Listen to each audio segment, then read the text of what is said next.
ইরানের প্রেসিডেন্টের সঙ্গে ঘণ্টাব্যাপী ফোনালাপ পাকিস্তানের প্রধানমন্ত্রী।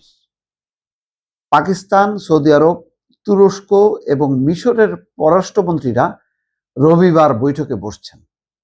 আর ইরানের সঙ্গে চলতি সপ্তাহেই বৈঠকের আশা যুক্তরাষ্ট্রের। তার মানে সম্ভবত ওই খবরটাকেই গুরুত্ব দেওয়া হচ্ছে যে পাকিস্তানের যে পররাষ্ট্রমন্ত্রীরা বসছেন চারটা দেশের, তার চেয়ে গুরুত্বপূর্ণ হচ্ছে যে দুই সরকার প্রধান, প্রেসিডেন্ট ইরানের আর পাকিস্তানের প্রধানমন্ত্রী, দুই নির্বাহীর মধ্যে ফোনটা খুব গুরুত্বপূর্ণ।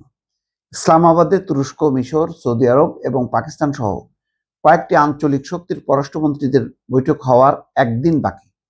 এর আগে পাকিস্তানের উচ্চ পর্যায়ের একটি সূত্র বলছে যে পাকিস্তানের প্রধানমন্ত্রী শেহবাজ শরীফ এবং মাসুদ পেজেশকিয়ান 1 ঘণ্টা ব্যাপী বৈঠক করেছে। এই ফোনালাপ অনুষ্ঠিত হয়েছে এমন এক সময় যখন ইসলামাবাদে তুরস্ক, মিশর, সৌদি আরব এবং পাকিস্তান সহ কয়েকটি আঞ্চলিক শক্তির পররাষ্ট্রমন্ত্রীদের বৈঠক হওয়ার একদিন বাকি।